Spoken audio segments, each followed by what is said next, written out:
Question 29, right? And this time we've got to integrate this. So the volume between 0 and pi over 8.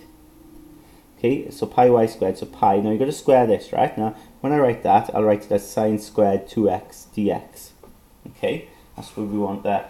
And we've got a bit of work, to integrate this. Remember, when it's sine squared or cos squared, we've got to integrate. You've got to use this double angle rule, right? This double angle idea. And remember, now we've seen it now in a few questions where I often start it like this, okay, because I remember that rule. And then, because I want sine squared, I'm going to rewrite cos squared as 1 minus sine squared, which I know.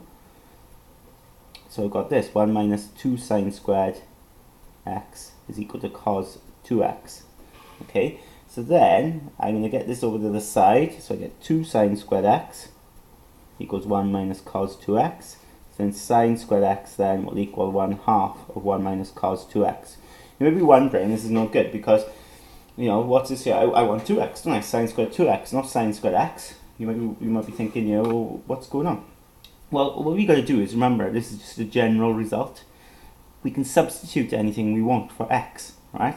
Okay. Now in this case, I want sine squared 2x, don't I? So why don't I here substitute or replace this x for 2x, if that makes sense? So I could say, okay, replace that x with 2x. So in effect, I'm doubling it, aren't I? Right? But if I do that, of course, remember here now, when it comes to this, I got to replace x with 2x. Well, if I replace x with 2x here, I've got that 2 in front of it as well.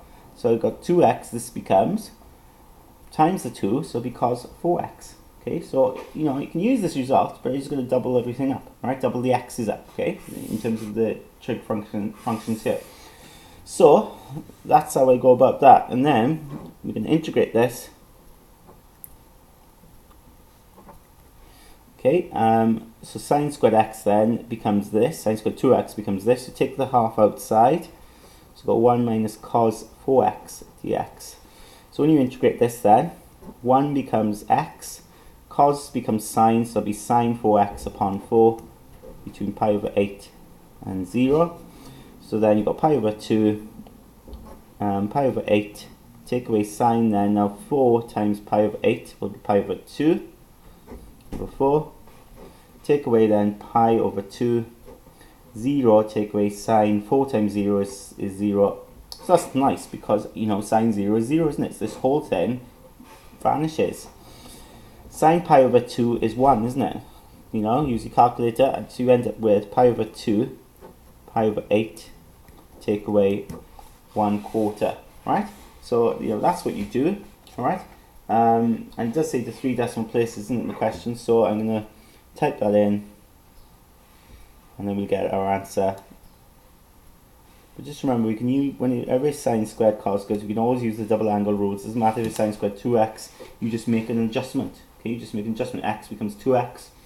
So that means then your 2x here will become 4x. Okay, and your answer then to 3 decimal places is there. Okay.